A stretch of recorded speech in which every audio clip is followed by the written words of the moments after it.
नमस्कार विद्यार्थी मित्रांनो. इयत्ता 5वी स्कॉलरशिप बुद्धिमत्ता. टॉपिकचं नाव आहे समान पद ओळखणे. समान पद ओळखणे म्हणजेच तंतोतंत दिसणारी आणि हुबेहूब दिसणारी आकृती आपल्याला शोधायची आहे. एक प्रश्न आकृती दिलेली असेल आणि पर्यायामध्ये 4 उत्तर आकृत्या असतील. तर त्या 4 उत्तर आकृत्यामधून एक हुबेहूब दिसणारी, प्रश्न आकृतीसारखी हुबेहूब दिसणारी आकृती आपण उत्तरातून शोधायची. प्रश्न पहिला. पुढील प्रत्येक प्रश्नातील प्रश्न आकृतीप्रमाणे तंतोतंत दिसणारी आकृती उत्तर आकृत्यांमधून ओळखा. आता या ठिकाणी प्रश्न आकृती आपल्याला दिसते. या आकृतीसारखी तंतोतंत असणारी आकृती आपल्याला पर्याय क्रमांक 1, 2, 3 आणि 4 मधून ओळखायची. तर आपण सुरुवातीला पर्याय क्रमांक 1 चा विचार करूया. पर्याय क्रमांक 1 हा प्रश्न आकृतीसारखा दिसतो का? तर आता पर्याय क्रमांक 1 मध्ये जर आपण बघितलं तर वरचा जो चौकोन आहे ती दोन्ही चौकोन सारखे आहे. पण 2 नंबरचा जो षटकोन दिसतोय त्या षटकोनामध्ये प्रश्न आकृतीत वरचा भाग रंगवलाय आणि पर्याय क्रमांक 1 मध्ये खालचा भाग रंगवलाय, म्हणून पर्याय क्रमांक 1 उत्तर नसेल. त्यानंतर पर्याय क्रमांक 2 बघितला आपण तर चौकोनाचा प्रश्न आकृतीमध्ये खालचा भाग रंगवलेला आहे, उत्तर आकृतीमध्ये वरचा भाग रंगवला, म्हणून पर्याय क्रमांक 2 सुद्धा आपलं उत्तर नसेल. मग आपण गेलो पर्याय क्रमांक 3 मध्ये. तर चौकोन तंतोतंत दिसतोय बरोबर तसाच. त्यानंतर षटकोन पण तसाच आहे. उलटा त्रिकोण पण बरोबर आहे आणि चौकोन गोल पण या ठिकाणी बरोबर दिसतोय. म्हणजे प्रश्न आकृती सारखीच हुबेहूब आणि तंतोतंत दिसणारी आकृती आपल्याला पर्याय क्रमांक 3 दिसते आहे. आता पर्याय क्रमांक 4 आहे का आपण ते पण बघूया. आता 4 मध्ये जर आपण बघितलं तर त्रिकोण जो उलटा आहे त्याचा प्रश्न आकृतीमध्ये वरचा भाग रंगवला आहे, उत्तर आकृतीत खालचा भाग रंगवला, म्हणून पर्याय क्रमांक 4 पण नाही आहे. तर प्रश्न आकृती सारखी दिसणारी तंतोतंत आकृती आपल्याला पर्याय क्रमांक 3 मध्ये दिसते, म्हणून पहिल्या प्रश्नाचं उत्तर पर्याय क्रमांक 3. प्रश्न दुसरा. मित्रांनो, प्रश्न 2 सारखी तंतोतंत दिसणारी आकृती आपल्याला 4 पर्यायांमध्ये कुठं दिसते? आपण आता 4ही पर्यायांचं जर निरीक्षण केलं तर पर्याय क्रमांक 4 हे आपलं उत्तर बिलकुल नाही आहे. कारण की पर्याय क्रमांक 4 मध्ये वर्तुळाच्या आतमध्ये असणाऱ्या 2 त्रिज्या दिसत आहेत आपल्याला. मग प्रश्न आकृतीमध्ये 2 त्रिज्या नाही आहे, प्रश्न आकृतीमध्ये 1 त्रिज्या आहे आणि दुसरी त्या ठिकाणी रेष अर्धीच आहे. मग आता असा सेम टू सेम पर्याय आपल्याला पर्याय क्रमांक 1, 2 आणि 3 मध्ये कुठंच दिसत नाही. 4 उत्तर आपलं नाही आहे. मग या 3 पर्यायामध्ये सुद्धा आपल्याला पर्याय दिसत नाही. मग काय करायचं? तर आता पर्याय क्रमांक 1 आपण बघितला तर या 2 रेषांमध्ये म्हणजे प्रश्न आकृतीमध्ये जो कोन झालेला दिसतोय तो थोडा कमी आहे. पर्याय क्रमांक 1 मध्ये जास्त दिसतोय, म्हणून पर्याय क्रमांक 1 पण आपलं उत्तर नसेल. आता मग काय करायचं? पर्याय क्रमांक 2ला आपण प्रश्न आकृतीच्या स्थितीत आणून बघायचं. म्हणजे प्रश्न आकृती जशी आहे तसंच त्या स्थितीमध्ये पर्याय क्रमांक 2ला आणून जर बघितलं तर आपल्याला दुसऱ्या प्रश्नाचं उत्तर मिळेल पर्याय क्रमांक 2. म्हणजे प्रश्न आकृतीची स्थिती जी आहे त्या स्थितीला उत्तर आकृतीला आपल्याला फिरवायचं. मग उत्तर आकृती आपण जर फिरवली आणि प्रश्न आकृतीसारख्याच जर स्थितीत आणली तर आपल्याला दुसऱ्या प्रश्नाचं उत्तर मिळेल पर्याय क्रमांक 2. प्रश्न तिसरा. आता प्रश्न आकृतीसारखीच पुन्हा तंतोतंत दिसणारी आकृती आपल्याला 4 पर्यायांमधून शोधायची. आता पर्याय क्रमांक 1 आपलं उत्तर आहे का? तर आता या ठिकाणी हा जो आपल्याला षटकोन दिला आहे त्यामध्ये जे चिन्ह आहे ते पण बरोबर आहेत, भरलेला त्रिकोण पण बरोबर आहे. आता प्रश्न आकृतीमध्ये उजव्या बाजूच्या ज्या रेषा आहेत त्या आडव्या आहेत, पर्याय क्रमांक 1 मध्ये उभ्या आहेत, म्हणून पर्याय क्रमांक 1 उत्तर नाही. पर्याय क्रमांक 2 बघितला आपण तर या ठिकाणी मित्रांनो जागा चुकलेली आहे. वर्तुळाची जागा, त्रिकोणाची जागा आणि चौकोनाची जागा ही चुकलेली आहे, म्हणून तिसऱ्या प्रश्नाचं उत्तर पर्याय क्रमांक 2 नाही. आता पर्याय क्रमांक आपण 3 बघितला, तर पर्याय क्रमांक 3 मध्ये त्रिकोणाची जागा बघा आणि चौकोनाची जागा बघा, ती जागा बदललेली आहे, म्हणून पर्याय क्रमांक 3 उत्तर नाही आहे. पर्याय क्रमांक 4 बघूयात आपण. तर या ठिकाणी वर्तुळ वर्तुळाच्या जागी बरोबर आहे. त्यानंतर त्रिकोण, चौकोन सगळ्या गोष्टी बरोबर आहेत. भरलेला त्रिकोणसुद्धा बरोबर आहे आणि ह्या उभ्या रेषा, आडव्या रेषासुद्धा बरोबर आहेत. म्हणून तिसऱ्या प्रश्नासारखीच तंतोतंत दिसणारी आकृती आहे पर्याय क्रमांक 4 मध्ये. मित्रांनो, एकच लक्षात ठेवायचं आहे आपल्याला, प्रश्न आकृती जशी आहे तशीच सेम, तंतोतंत, हुबेहूब, ॲज इट इज आपल्याला आकृती 4 पर्यायामधून शोधायची असते. प्रश्न 4. मित्रांनो, प्रश्न आकृतीमध्ये आपल्याला 4 वर्तुळ दिलेले आहेत आणि वर्तुळामध्ये उभ्या, आडव्या आणि तिरप्या अशा रेघा दिलेल्या आहेत. मग त्या रेघांवरून आपल्याला उत्तर आकृतीमध्ये तंतोतंत आकृती कोणती दिसते आहे ती ओळखायची. आता पर्याय क्रमांक 1चा आपण विचार करूया. पर्याय क्रमांक 1 प्रश्न आकृतीसारखा दिसतो का? तर आता वरचा जो गोल आहे प्रश्न आकृतीमध्ये, त्यामध्ये वरच्या गोलात उभ्या रेषा आहेत. प्रश्न आकृती 1 मध्ये आडव्या रेषा आहेत, म्हणून प्रश्न आकृती 1 हे आपलं उत्तर नाही. आता आपण गेलो पर्याय क्रमांक 2 मध्ये. तर डाव्या बाजूच्या ज्या रेषा आहेत त्या आडव्या आहेत आणि उत्तर आकृतीमध्ये म्हणजे पर्याय क्रमांक 2 मध्ये त्या रेषा तिरप्या आहेत, म्हणून पर्याय क्रमांक 2 उत्तर नाही.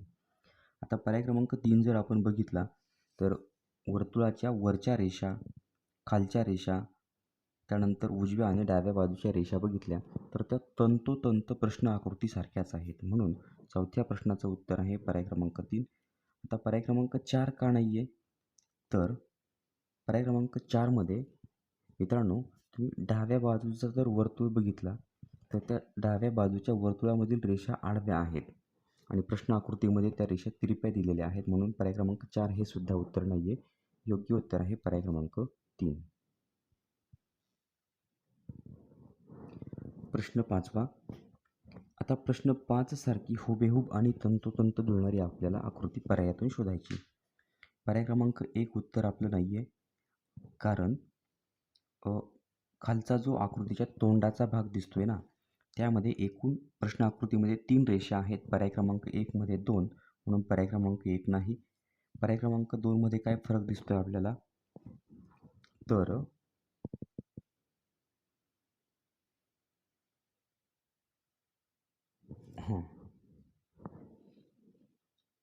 पर्याय क्रमांक 2 मध्ये सुद्धा तोंडाच्या जागी 2च रेषा आहेत.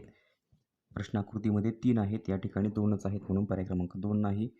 पर्याय क्रमांक 3 या ठिकाणी डोळे बरोबर आहेत, नाक बरोबर आहे, वरचा गंध आहे आणि तोंडसुद्धा बरोबर दिसतंय, म्हणून 5व्या प्रश्नासारखीच हुबेहूब आणि तंतोतंत जुळणारी आकृती पर्याय क्रमांक 3 आहे. आता पर्याय क्रमांक 4 का नाही आहे? तर पुन्हा या ठिकाणी तोंडाच्या जागी 2च रेषा आहेत, म्हणून पर्याय क्रमांक 4 हे सुद्धा उत्तर नाही. 5व्या प्रश्नाचं उत्तर आहे पर्याय क्रमांक 3. प्रश्न 6वा. मित्रांनो, हे अतिशय सोपे प्रश्न असतात. या प्रश्नाचे मार्क परीक्षेमध्ये वाया जाऊ देऊ नका.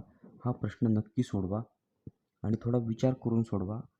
तुम्हाला या प्रश्नाला मार्क पडतील. म्हणजे हा सोपा टॉपिक आहे, या प्रश्नाचे मार्क जाता कामा नये. आता प्रश्न 6 सारखीच हुबेहूब तंतोतंत आकृती आपल्याला 4 पर्यायामधून शोधायची. आता पर्याय क्रमांक 1 आपलं उत्तर आहे का ते बघूया. तर आता प्रश्न आकृतीमध्ये हा जो आपल्याला जो कार्टून दिसतोय, त्या कार्टूनच्या हातामध्ये असणारी जी रेष आहे, म्हणजे ही जी आपण त्याला एक रेषा आणि त्यावर जो बॉल दिसतोय आपल्याला, तर ती रेषा मोठी आहे. पर्याय क्रमांक 1 मध्ये ती छोटी आहे, म्हणून पर्याय क्रमांक 1 उत्तर आपलं नाही. आता पर्याय क्रमांक 2 उत्तर आपल्याला दिसतंय का?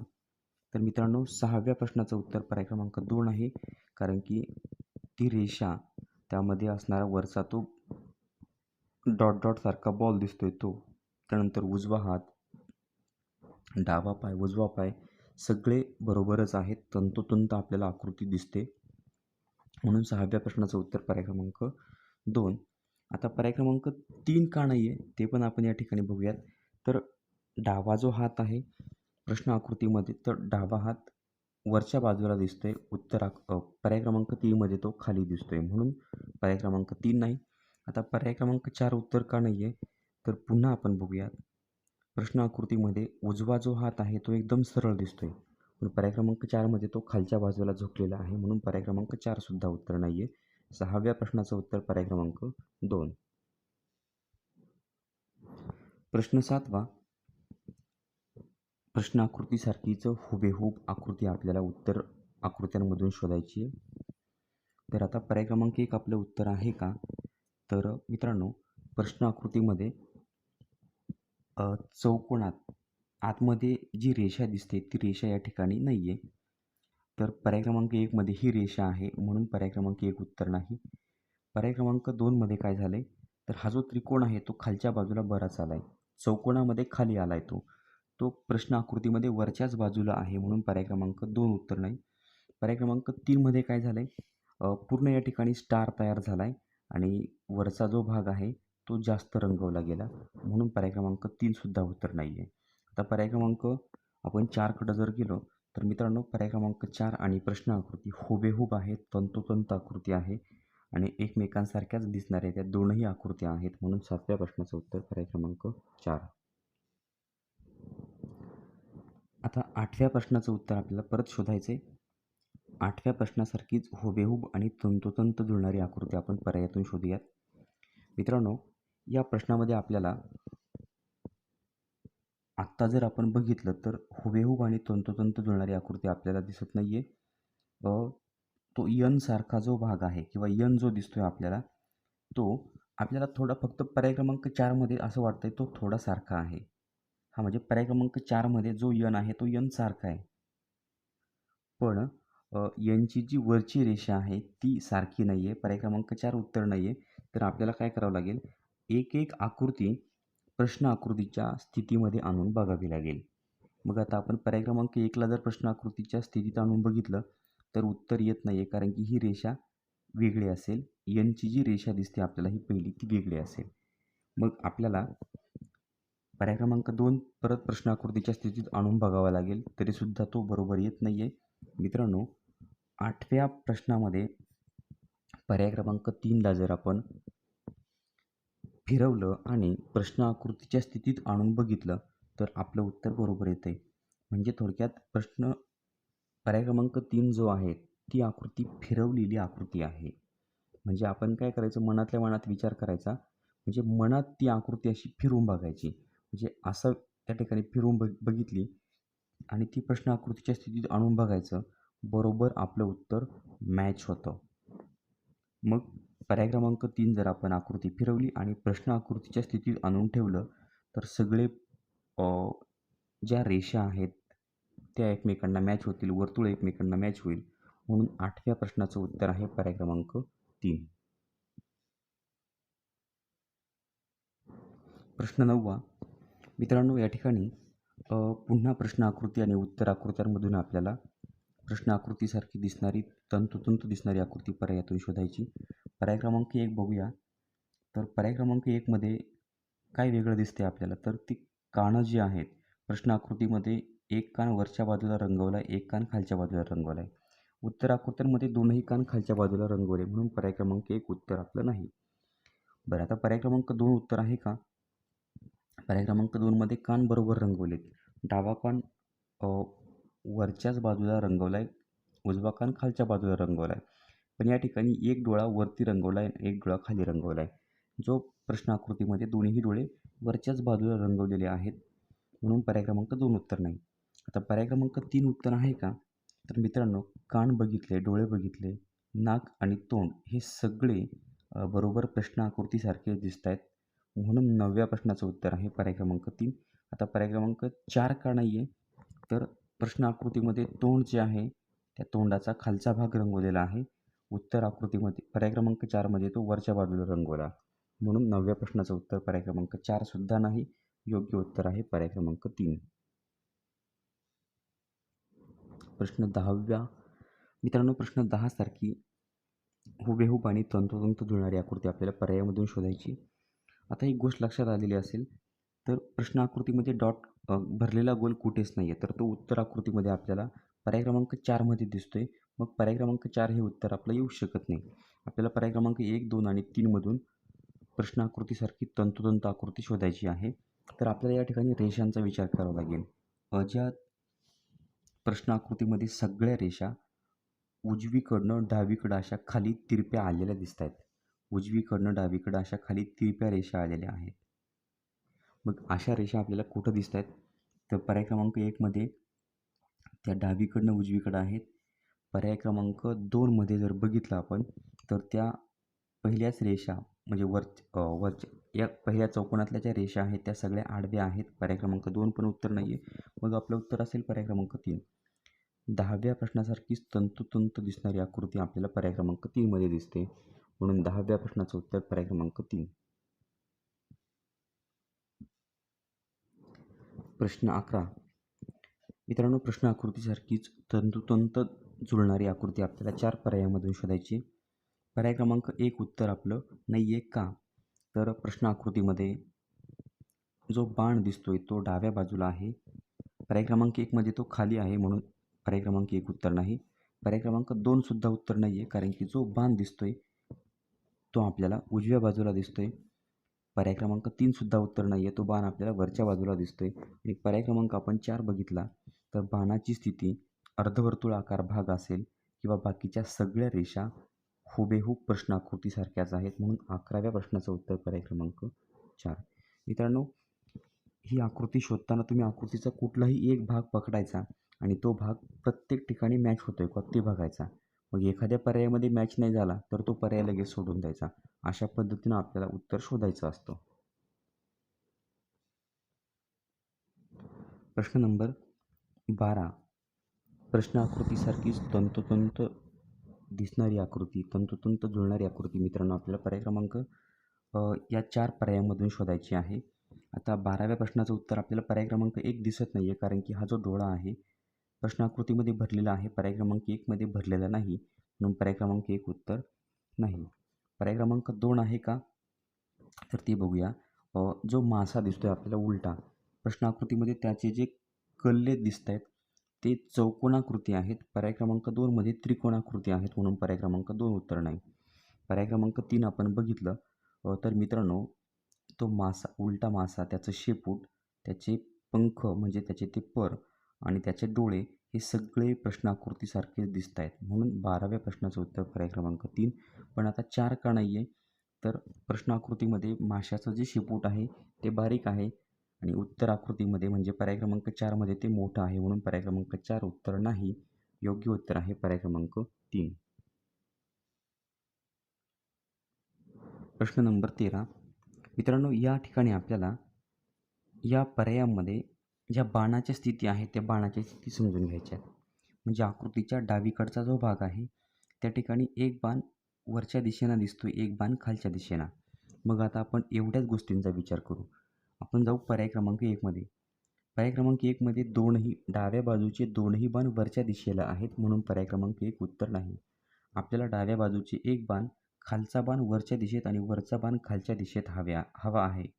मग असा बाण आपल्याला कुठे दिसतोय ते आपण बघूया. पर्याय क्रमांक 1मध्ये नाही. पर्याय क्रमांक 2मध्ये जर आपण बघितलं तर खालचा बाण वरच्या दिशेला, वरचा बाण खालच्या दिशेला, डाव्या बाजूचा बरोबर आहे. मग आता आपल्याला आकृतीचा दुसरा भाग बघावा लागेल. उजव्या बाजूला काय झालं आहे, एक बाण, वरचा बाण वर, खालचा बाण खाली आहे. मग असं आपल्याला पर्याय क्रमांक 2मध्ये दिसतंय का? तर नाही. पर्याय क्रमांक 2मध्ये उजव्या बाजूचे दोनही बाण खालच्या दिशेला आहे. त्यातला आपल्याला वरचा बाण वर आणि खालचा बाण खाली हवा होता, म्हणून पर्याय क्रमांक 2 उत्तर नाही. मग आता पर्याय क्रमांक 3 बघूया. वरचा बाण वर आहे, खालचा बाण खाली आहे. म्हणजे उजव्या आकृतीचे बाण बरोबर आहेत, डाव्या आकृतीचे सुद्धा बाण बरोबर आहेत.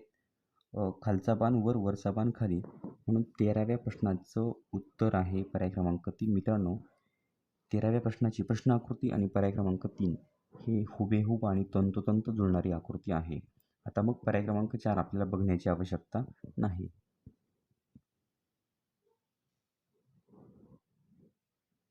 प्रश्न 4. मित्रांनो, प्रश्न आकृतीसारखीच तंतोतंत आकृती आपल्याला पर्यायातून शोधायची. पर्याय क्रमांक 1 उत्तर आपलं या ठिकाणी नाही आहे. आता आपण प्रश्न आकृतीसारखीच हुबेहूब आकृती जर आपण बघण्याचा प्रयत्न केला, तर चारही पर्यायामध्ये आपल्याला कुठंच दिसत नाही आहे. तर अशा वेळेला मित्रांनो काय करायचं, एक आकृती आपल्याला उचलायची आणि प्रश्न आकृतीच्या स्थितीत आणून बघायची आणि मग आपलं मग आपलं उत्तर शोधायचं. आता 14व्या प्रश्नामध्ये प्रश्न आकृती जी आहे त्या स्थितीत पर्याय क्रमांक 1 जर आणून बघितला, तर या ठिकाणी जो एक कोन आहे आणि त्या ठिकाणी तो कोन झाल्यानंतर त्याच्यावरती टोकाला जो वर्तुळाकार भरलेला भाग आहे तो वेगळ्या स्थितीत येतो, म्हणून पर्याय क्रमांक 1 उत्तर नाही. मग आता पर्याय क्रमांक 2ला जर आपण प्रश्न आकृतीच्या स्थितीत आणून बघितलं, तर पर्याय क्रमांक 2 आणि प्रश्न आकृती या हुबेहूब आणि तंतोतंत जुळणाऱ्या आकृती आहेत. मग बाकीचे पर्याय आपल्याला पुढचे पर्याय जुळवून बघण्याची आवश्यकता नाही आहे. मित्रांनो, ही आकृती मनातल्या मनात आपण फिरवायची आणि प्रश्न आकृतीच्या स्थितीत आणून बघायची. म्हणजे हा टिंब या ठिकाणी वरच्या बाजूला आला पाहिजे आणि ही रेषा जी आहे ही रेषा उजव्या कोपऱ्यात मिळते वरच्या बाजूला. ती प्रश्न आकृतीमध्ये डाव्या कोपऱ्यात आहे. मग ती बरोबर डाव्या कोपऱ्यात येते. म्हणून 14व्या प्रश्नाचं उत्तर पर्याय क्रमांक 2. प्रश्न 15. मित्रांनो, प्रश्न आकृती सारखीच तंतोतंत दिसणारी आकृती आपल्याला 4 पर्यायांमधून शोधायची असते. मग आपल्याला आता प्रश्न आकृतीसारखीच तंतोतंत आकृती 4ही पर्यायांमध्ये कुठेच दिसत नाही आहे. मग अशा वेळेला आपल्याला एक पर्याय फिरवायचा आणि प्रश्न आकृतीच्या स्थितीत आणून बघायचा असतो. म्हणजे ज्या वेळेला हुबेहूब आणि तंतोतंत आकृती आपल्याला 4 पर्यायामध्ये दिसत नसेल, त्यावेळेला आपल्याला पर्याय प्रश्न आकृतीच्या स्थितीत आणून मगच उत्तर शोधावं लागतं. मग आता या प्रश्नामध्ये पण तेच झालं आहे. आता पर्याय क्रमांक 1 जर आपण फिरवला आणि प्रश्न आकृतीच्या स्थितीत आणून बघितला, म्हणजे हा जो वरचा भाग आहे तो असा फिरवून आपण जर त्याचं मनातल्या मनामध्ये आपण तो हे करायचा, तर प्रश्न आकृती आणि पर्याय क्रमांक 1 हे या ठिकाणी हुबेहूब आणि तंतोतंत आहेत मित्रांनो. 15व्या प्रश्नाचं उत्तर आहे पर्याय क्रमांक 1. मित्रांनो, या पद्धतीनं आपण समान पद ओळखणे या टॉपिकमधील पहिले 15 प्रश्न बघितलेत. राहिलेले प्रश्न सगळे तुम्ही सोडवा. अतिशय सोपा असणारा हा टॉपिक आहे. या टॉपिकवर आलेला प्रश्न, या प्रश्नाचे मार्क तुमचे जाता कामा नये. चॅनलवर नवीन असाल तर चॅनल सबस्क्राईब करा. व्हिडिओ आवडला तर लाईक करा, कमेंट करून कळवा. आपल्या मित्रांना शेअर करायला विसरू नका. धन्यवाद.